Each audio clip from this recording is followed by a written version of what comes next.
Hi guys! Welcome back to our channel. Sa video na to, pag-uusapan natin kung magkano nga bang kinita natin sa Grab sa loob ng isang buwan nung nakaraang buwan.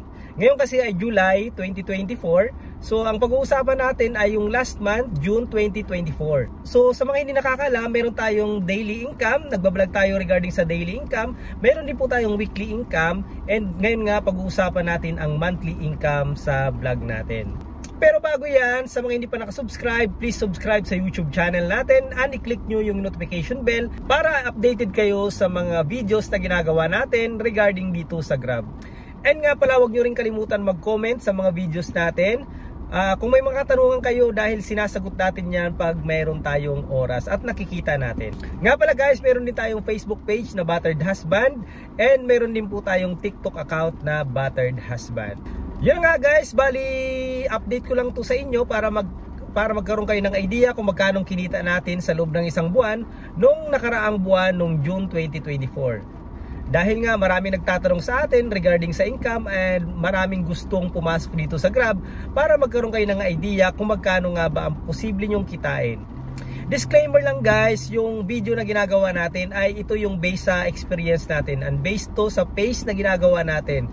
So sa mga nakasubaybay sa YouTube channel natin, alam nyo naman yung daily na ginagawa natin kung anong oras tayo bumibiyahe and ilang oras tayo tumatagal sa kalsada. Tapos alam nyo naman na umuwi tayo ng tanghali and dito tayo sa bahay nagla-lunch at nagpapahinga at sa gabi din tayo bumibiyahe. So para magkaroon kayo ng idea, pag-usapan natin kung magkano kinita ko sa loob ng isang buwan nung nakaraang buwan. Ito ay nung June 2024. So ito na nga, ipapakita ko na sa inyo yung kinita natin sa loob ng isang buwan. So punta lang tayo sa ating Grab driver app. Buksan lang natin. Ayan. So kung makikita nyo dyan, 5-star rating tayo. Maganda rin yung feedback sa atin ng ating mga customer. So pag titingnan mo dyan, ayan, meron dyan, salamat po kuya, thanks sir sa some tips, take care, super bait, very open sa LGBT. So yan yung mga nakukuha nating feedback regarding sa ating mga pasahero. So balik tayo doon sa ating Grab driver app. Kung nakikita nyo, naka-offline pa yan, pero syempre maya-maya pa tayo bibiyahe. So punta tayo doon sa earnings. So buksan lang natin yung earnings. And makikita nga natin dyan, ngayon, today's earning, wala pa tayong kinita dahil nga hindi pa tayo bumibiyahe. So punta tayo dito sa booking. So makikita nyo dyan, ngayon ay July 21, 2024. So punta tayo sa weekly.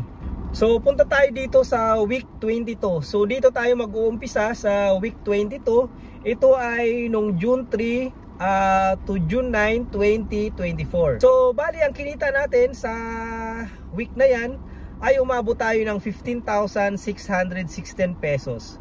And then kung makikita nyo dyan, nung Monday, kumita tayo dyan ng 1,147 pesos. So makikita nyo dyan, maliit lang yan dahil nga yan yung araw ng coding tayo. So bumibiyahe lang tayo pag Monday, mula alas 7 lang ng gabi, nag-start tayo, tapos umuwi na tayo ng alas 10 ng gabi. So pagdating ng Tuesday, makikita nyo dyan, mayroon tayong 3,609 para sa araw naman ng Tuesday. Yan yung June 4, 2024.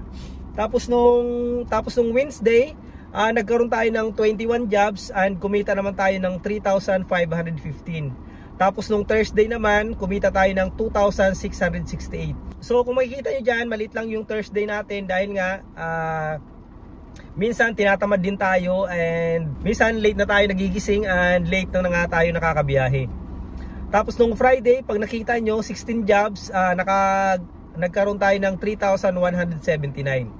Tapos nung Saturday nga, kunti lang biyahe natin, nagkaroon din tayo ng 1,498. So overall guys, kumita tayo nung week na yan ng 15,616 pesos. Nga pala guys, kasama dyan yung tip na online binibigay. Ang hindi lang dyan kasama yung tip na binibigay ng cash. So hindi naman tayo na zero, lagi yan mayroong cash na tip na binibigay sa atin ang customer. So punta naman tayo sa week 23. Yan yung June 10 to 16. So kung makikita nyo, mas mababa ang kinita natin. Kumita lang tayo ng 12,875 pesos. Kung makikita nyo dyan, hindi tayo bumiyahe ng Monday dahil nga coding tayo.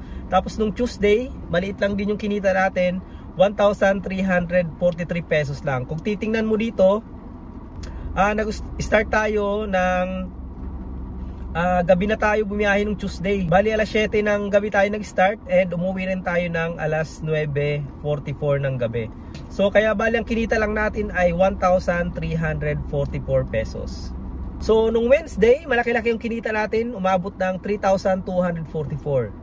Tapos nung Thursday nga, 2,868. So pasok pa rin kasi ang target na lang naman natin a day, 3,000 to 3,500 pesos. So nung Friday, bumawi tayo, mas malaki ang income natin, 3,647.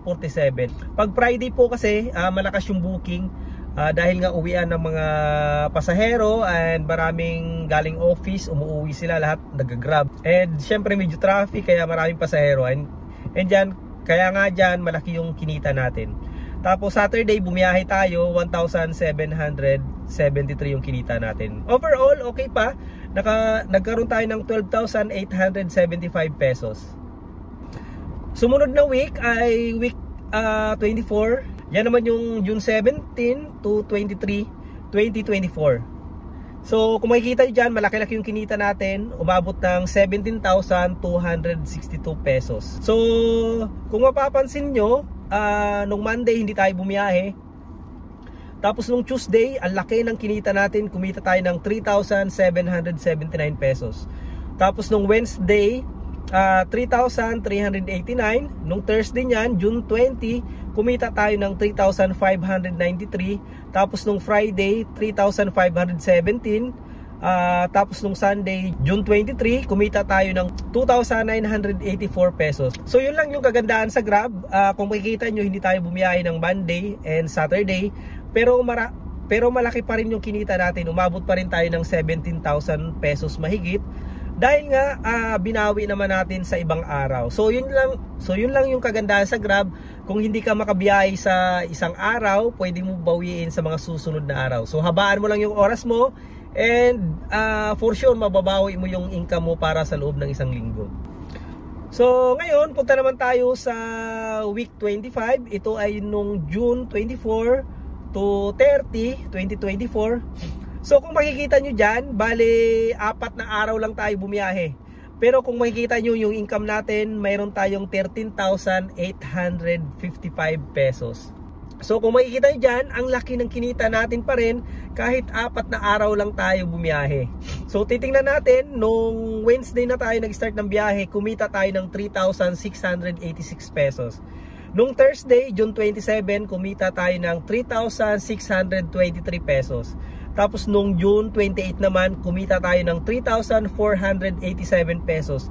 And nung Sunday, June 30, kumita tayo ng 3,059 pesos. So, ang laki ng kinita natin kahit 4 na araw lang tayo bumiyahe. So, sa Grab kasi, nasa sayo yung oras mo, ma-maximize mo talaga yung oras mo. Pwede kang bumawi kahit anong araw dahil nga sarili mo naman. So, malaki pa rin yung kinikita natin sa araw-araw.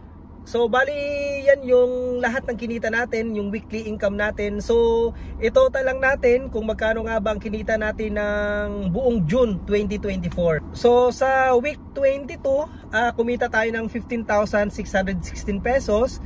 Tapos sa sumunod na week, kumita naman tayo ng 12,875. And sumunod na week, 17,262. Ito yung malaki. And yung pang-4 na week ay kumita tayo ng 13,855 pesos. So overall, ang kinita natin ay ang total ay umabot tayo ng 59,608 pesos. Again, take note, hindi pa kasama yung cash na tip na binibigay sa atin ng ating mga pasahero. So siguro, sabihin mo na, kumita tayo ng 1,000 rin sa tip. So meron tayong 60,608 sa loob ng isang buwan. So bali guys, yan yung kinita natin. And syempre, yung iba sa inyo siguro mas malaki pa ang kinita dyan. And yung iba sa inyo siguro mas maliit yung kinita dyan. So yung kita na yan ay depende yan sa sipag ninyo. So ako, medyo tamad kasi ako, kaya yan lang yung kinita natin sa loob ng isang buwan. So sa akin kasi, sa mga nakasubaybay sa akin, alam nyo na kung ano yung mga style na ginagawa natin. Yung biyahe ko kasi nag-start tayo minsan ala 6 na ng umaga and then umuwi tayo ng tanghali, tapos sa gabi na tayo ulit bumibiyahe. So ang routine ko, umaabot din tayo ng 8 to 10 hours a day. So pero hindi tuloy-tuloy yan. Umuwi tayo ng bahay and then nagpapahinga and bumibiyahe ulit tayo. So dito sa Grab, kung masipag ka, habaan mo lang yung oras mo. Kung maghapon ka magbiyahe and late ka na maggarahe, ay malaki po talaga ang posible nyong kitain. Yan po yung kinita natin na almost 60,000. Ayan lang po yung pacing na ginagawa natin. Yan lang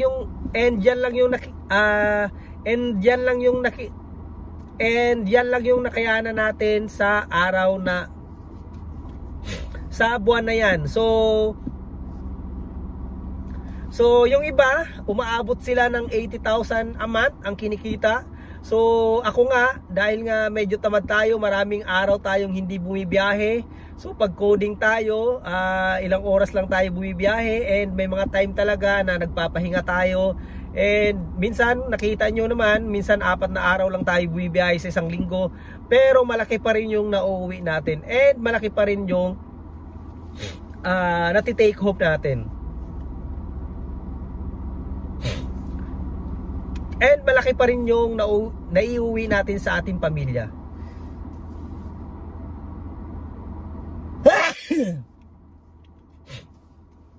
And take note, guys.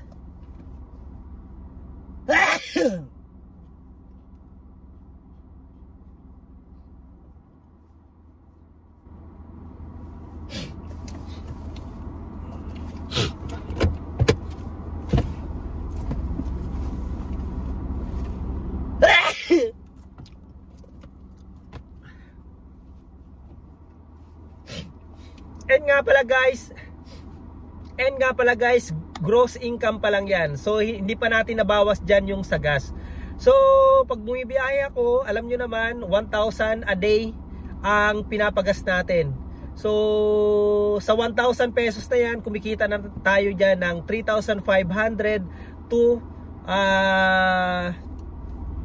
sa 1,000 pesos na yan na pinagas natin, kumikita na tayo dyan ng 3,500 pataas.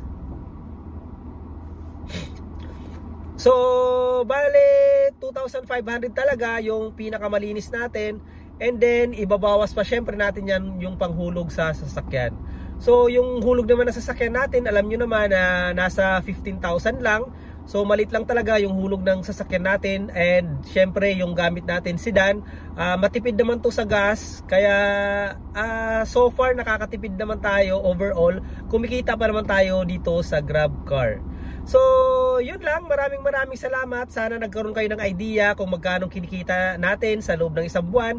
And sa mga nag-aambisyon na gusto makapasok din dito sa Grab, pag may slot na, abang-abang lang kayo. Sana makapasok tayong lahat. And maraming salamat sa inyong panunood. Sana wag kayong magsawa sa panonood sa mga videos natin. Mag-comment lang kayo below at sumasagot tayo sa mga comment dyan. And huwag nyong kalimutan i-share ito sa mga kakilala nyo para someday makapasok din sila dito sa GrabCar. Maraming salamat sa inyong panunood. Again, ito si Battered Husband, ang inyong GrabCar driver.